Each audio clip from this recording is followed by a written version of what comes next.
the News Channel 5 network, this is MorningLine with Nick Barris.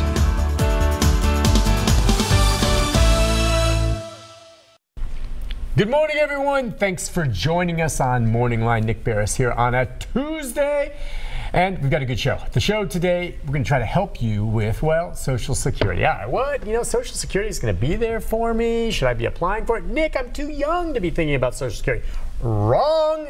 You're never too young to at least pay attention to it, start thinking, and if nothing else, get on My Social Security page and go on and look at your earning record over the years. It's pretty fascinating. There's all kinds of great information there. So when we do talk Social Security, the goal of this, and we've been doing it for years now, is to try to help you out there, either thinking about taking it early, should you wait, are you applying for Social Security disability, do you need an attorney, all those types of questions.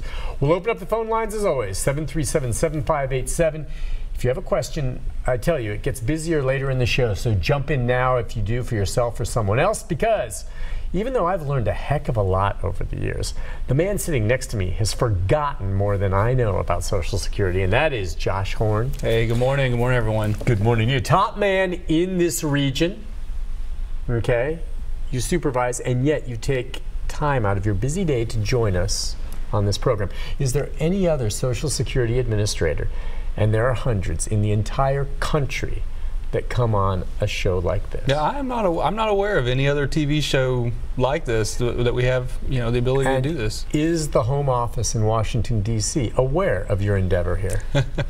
I don't know about Washington. I know that the people, you know, people that need to know, and they like it. And it's great. Do. I mean, over the years, I'm surprised it isn't done. But of course, programs like this don't exist everywhere. But it's great to have you on. So, you know, I didn't know this, but these days there is a month for almost every cause or thing. I guess April is National Social Security Month? April is National Social Security Month. So, you know, if you needed a reason or an excuse to go on our website or learn a little bit more about Social Security, hey, you know, this is the month to do it. And if you haven't set up your My Social Security account, now's the time to do it. Jump on there. You know, there's some security questions you need to answer and get through, and then you can get in there. You can look at your earnings record.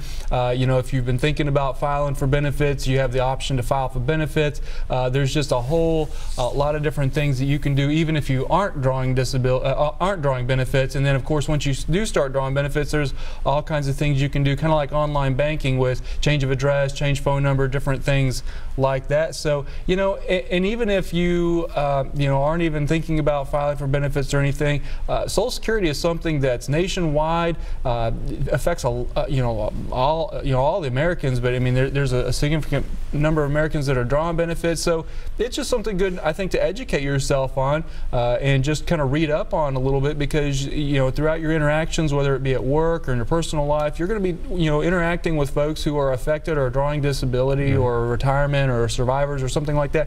It's something good to just kind of know. Oh, I couldn't agree with you more. And the fact is, the vast majority of all Americans are going to be drawing some type of Social Security at some point. Because if you work, okay, they're taking Social Security out and putting it aside, and that's going to be for you later. And what I think is one of the more interesting things about the site you're talking about, by opening that up, even if you're not ready to collect it yourself, is to go on there and go to the calculator and take a look based on your earnings at this point.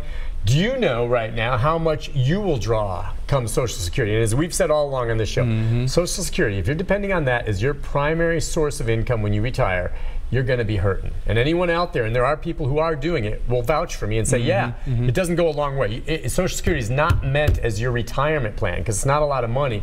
But it is meant to supplement it, and it is handy, no question about it. But it's real interesting to go on there and hit the calculator and see, well, this is how much I will be getting a month if I retire early, take it early. If I wait and go full security, Social Security, how much? I mean, it's there, right? You can take it early, or are there different stages of early, or is it just, you know, how early can you take it? Yeah, it's a month by month, you know, situation. So you can take it as early as age 62. Your full retirement age is somewhere between 66 and 67, depending on how young you are. And then also you can earn delayed retirement credits as late as age 70, but it's a month by month. So, you know, some people are 63 and 4 months old, and they say, hey, this is the month for me to do, you know, for me to start drawing. Some people are 64 in 2 months, and then some people, you know, like those round numbers, and they say, okay, 66, you know, that's it for me. So. Well, if you're healthy enough, and I think you've said this, to each his own, and everyone has different priorities, but if you can, wait for full retirement. For the main reason, I guess, is that you get a substantially more amount of money than if you just take it a few years earlier. It's weird. It's so much less than you would think. And I know some people have no choice, and sometimes there's good reasons to take it early. But if you can put it off, you should, because you get hammered taking it early, in my opinion. It's not a penalty. It's just you're just not getting as much. Yeah, usually, because it's a permanent reduction when you take it early.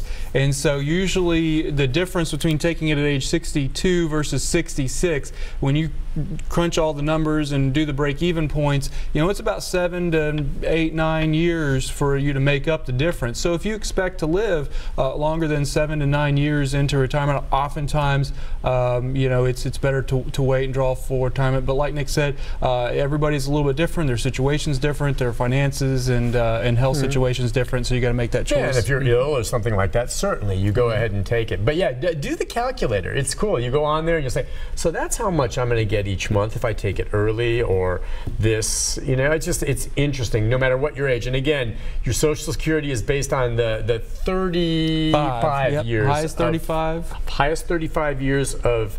It's weird. When I first heard that, you know, back when I just graduated from college, so it's going to be based on 30. I've only worked 2 years. It's crazy.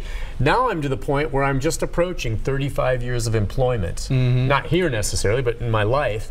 So I've qualified for full Social Security. Now, there's a lot of people who never work 35 years in their whole life for a variety of reasons. They still will get a portion of money based on how much they did work, correct? You know, they'll have some zeros that go into the calculation. The other thing, too, is if you're 30 years old and you go in and look at that calculator, maybe you're doing some, you know, planning ahead, which I encourage, and you go, well, how does it even know what my highest 35 years? Well, what it's going to do is it's going to assume that you are going to have similar earnings to what you are currently earning. So, I mean, if you're 30 years old, you've been working for 5 or 10 years, making X number of dollars, it's going to assume you're going to keep making about that much. So, obviously, the calculator is not going to be correct if you stop working or if you know, slow down your work or something like that. That's a really good point. Now, for me, it'll calculate because I do have about 30 years in there. But you're right. For someone younger checking it out, you're wondering how. The truth is, and that's another thing that's interesting about the site, is you can go on there, and because it's Social Security, it knows what you earned every single year of your life. And I looked at mine, and I've never been a rich guy. I've never made a ton of money, but it is interesting from my very first job to where I am now. Every year, almost, with maybe 1 or 2 exceptions, every year I showed at least a modest increase. And I think most people, as you age, you get to your maximum earning potential. You continue to earn more over most of your life. And that's not across the board. But yeah, the Social Security will calculate based at least on what you're making at that time if you're checking it when you're in your 30s, right? Right. And anyway, it's fascinating. And it's easy enough to do, is it not? Just you go on there, like you said.